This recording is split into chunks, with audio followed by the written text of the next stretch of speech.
नमस्कार मित्रांनो, स्वागत आहे तुमचं पुन्हा एकदा आपल्या यूट्यूब चॅनलवर.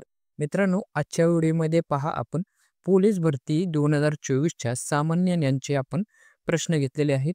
मित्रांनो, प्रश्न पहिला काय आहे पहा. वितळतार म्हणजेच फ्यूज ही कशापासून बनलेली असते? वितळतार ही कशापासून बनलेली असते? याचं उत्तर असणार आहे ऑप्शन क्रमांक 4, शिसे आणि कथील यापासून वितळतार बनलेली असते. प्रश्न दुसरा आहे, बिंदुसरा धरण कोणत्या जिल्ह्यात आहे? बिंदुसरा धरण कोणत्या जिल्ह्यामध्ये आहे? याचं उत्तर असणार आहे ऑप्शन क्रमांक 4, बीड या जिल्ह्यामध्ये बिंदुसरा धरण पाहायला मिळते. पुढचा प्रश्न आहे, विधान परिषद विसर्जित करण्यासाठी किती वर्षाचा कार्यकाळ पूर्ण झालेला असला पाहिजे? विधान परिषद विसर्जित करण्यासाठी किती वर्षाचा कार्यकाळ पूर्ण झालेला असला पाहिजे? याचं उत्तर असणार आहे मित्रांनो, विधान परिषद ही कधीही विसर्जित होत नाही. विसर्जित होते ते विधानसभा. प्रश्नाचे उत्तर असणार आहे ऑप्शन क्रमांक 4, विधान परिषद विसर्जित होत नाही.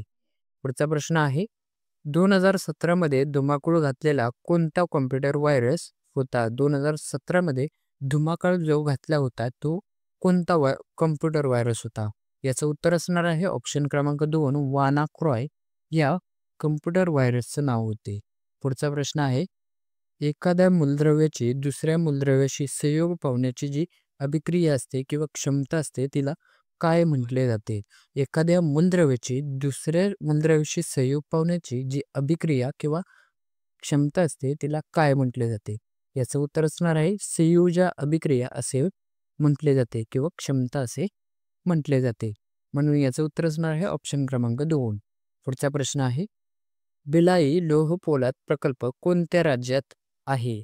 भिलाई लोहपोलाद प्रकल्प कोणत्या राज्यामध्ये पाहायला मिळतो? याचं उत्तर असणार आहे ऑप्शन क्रमांक 1, छत्तीसगड या राज्यामध्ये भिलाई पोलाद प्रकल्प आहे. म्हणून उत्तर असणार आहे ऑप्शन क्रमांक 1. पुढचा प्रश्न आहे, लहान मुलांच्या दुधी दाताची संख्या किती असते?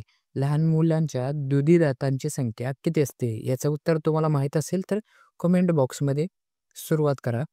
लहान मुलांच्या दुधी दातांची संख्या ही 20 असते. म्हणून याचं उत्तर असणार आहे ऑप्शन क्रमांक 1, 20. पुढचा प्रश्न आहे, पोमोलॉजी हे कशाचे शास्त्र आहे? पोमोलॉजी हे कशाचे शास्त्र आहे? याचं उत्तर असणार आहे ऑप्शन क्रमांक 4, पोमोलॉजी हे फळ याचे क्षेत्र आहे, शास्त्र आहे.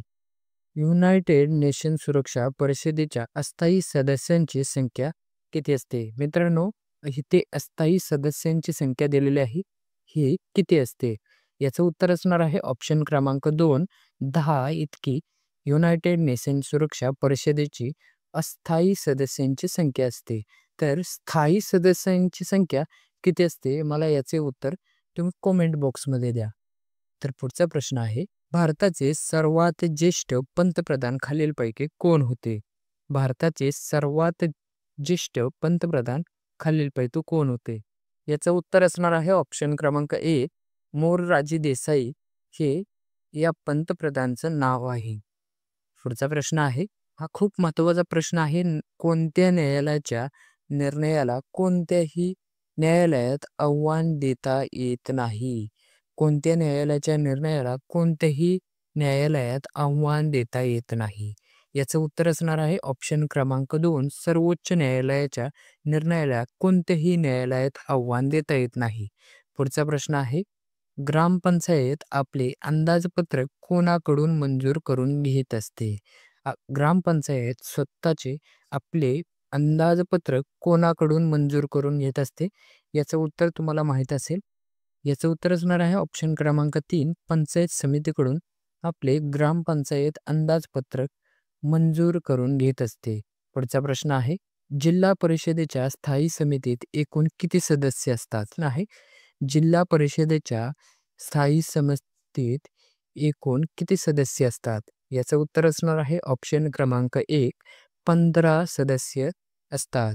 पुढचा प्रश्न आहे, एका ग्रामपंचायतीचे वार्षिक उत्पन्न जर 24,000 आहे तर याची हिशोब तपासणी कोण करत असते? याचं उत्तर असणार आहे ऑप्शन क्रमांक 1, जिल्हा परिषद हे ग्रामपंचायतीचे वार्षिक उत्पन्नाची तपासणी करत असते? तर पुढचा प्रश्न आहे, हा जनरल नॉलेजचा प्रश्न आहे पहा. पुढीलपैकी कोणत्या राज्याच्या विधान परिषदेत सर्वाधिक सभासद आहे? पुढीलपैकी कोणत्या राज्याच्या विधान परिषदेत सर्वाधिक सभासद आहेत? याचं उत्तर असणार आहे उत्तर प्रदेश म्हणजेच यूपी या राज्यामध्ये सर्वाधिक विधान परिषदेत सभासद आहेत. पुढचा प्रश्न आहे, हा खूप सोपा प्रश्न आहे. गुगल क्रोम हे काय आहे? गुगल क्रोम हे काय आहे? याचं उत्तर असणार आहे ऑप्शन क्रमांक 3. गुगल क्रोम हे एक ब्राउझर आहे. हे काय आहे? ब्राउझर आहे. पुढचा प्रश्न आहे, इतिहासातील प्रश्न आहे. पुनर्विवाह उत्तेजक मंडळाची स्थापना रमाबाई रानडे आणि कोणी केलेली आहे? पुनर्विवाह उत्तेजक मंडळाची स्थापना ही कोणी केलेली आहे? याचे उत्तर असणार आहे ऑप्शन क्रमांक 3. विष्णुशास्त्री पंडित आणि रमाबाई रानडे या दोघांनी मिळून पुनर्विवाह उत्तेजक मंडळाची स्थापना केलेली आहे. पुढचा प्रश्न आहे, छत्रपती शाहू महाराजांना LLD ही पदवी कोणत्या विद्यापीठाने दिलेली आहे? याचं उत्तर असणार आहे ऑप्शन क्रमांक 3. केम्ब्रिज या विद्यापीठाने शाहू महाराजांना LLD ही पदवी दिलेली आहे. याचं पुढचा प्रश्न आहे, छत्रपती शाहू महाराज यांच्या आईचे नाव काय होते? छत्रपती शाहू महाराजांच्या आईचे नाव काय होते? याचं उत्तर असणार आहे ऑप्शन क्रमांक 2. रुक्मिणीबाई हे छत्रपती शाहू महाराजांच्या आईचे नाव होते. पुढचा प्रश्न आहे, रेबीज हा आजार कोणत्या संस्थेला बाधित करीत असतो? रेबीज हा आजार कोणत्या संस्थेला बाधित करीत असतो? याचं उत्तर असणार आहे रेबीज हा आजार ऑप्शन क्रमांक 2 चेता संस्थेला बाधित करीत असतो. क्रमांक 21 आहे, बायबल मराठी भाषांतर करणारे व्यक्तिमत्व खालीलपैकी कोण आहेत? बायबल या पुस्तकाचे मराठीत भाषांतर करणारे पहिले व्यक्तिमत्व कोण आहे? याचं उत्तर असणार आहे ऑप्शन क्रमांक 4. पंडिता रमाबाई यांनी बायबल या मराठी भाषांतर करणारे व्यक्तिमत्व आहे. पुढचा प्रश्न आहे, हज यात्रा ही डिजिटल करणारा पहिला देश कोणता आहे? हज यात्रा ही डिजिटल करणारा पहिला देश कोणता आहे? याचं उत्तर असणार आहे ऑप्शन क्रमांक 4. आपला प्यारा भारत हा हज यात्रा ही डिजिटल करणारा पहिला देश आहे. पुढचा प्रश्न आहे, स्वतंत्र ग्रामपंचायत स्थापन करण्यासाठी गावाची लोकसंख्या कमीत कमी किती असावी लागते? आता हा प्रश्न खूपच महत्त्वाचा प्रश्न आहे. स्वतंत्र ग्रामपंचायत स्थापन करण्यासाठी गावाची लोकसंख्या कमीत कमी किती असावी लागते? याचं उत्तर असणार आहे ऑप्शन क्रमांक 4. 600 ही गावाची लोकसंख्या जेव्हा असेल तरच तुम्ही ग्रामपंचायत स्थापन करू शकता. पुढचा प्रश्न आहे, आपल्या भारतीय संरक्षण सामर्थ्याचा विचार केला असता MiG-29 आणि नीरज 2000 या कशाशी संबंधित उल्लेख होत असतो? MiG-29 आणि मिराज 2000 याचा कशामध्ये उल्लेख केला असतो? याचं उत्तर असणार आहे ऑप्शन क्रमांक 3. अणुभट्ट्यामध्ये याचा उल्लेख केला जातो. पुढचा प्रश्न आहे, हा प्रश्न पहा विज्ञानाशी संबंधित आहे. CGS पद्धतीमध्ये वेळेचे एकक खालीलपैकी कोणते आहे? CGS पद्धतीमध्ये वेळेचे एकक हे खालीलपैकी कोणते आहे? याचं उत्तर असणार आहे ऑप्शन क्रमांक 4. सेकंद हे CGS पद्धतीमध्ये एकक आहे. पुढचा प्रश्न आहे, हा सेनापती बापट यांचा जन्म नगर जिल्ह्यातील कोणत्या तालुक्यात झाला होता?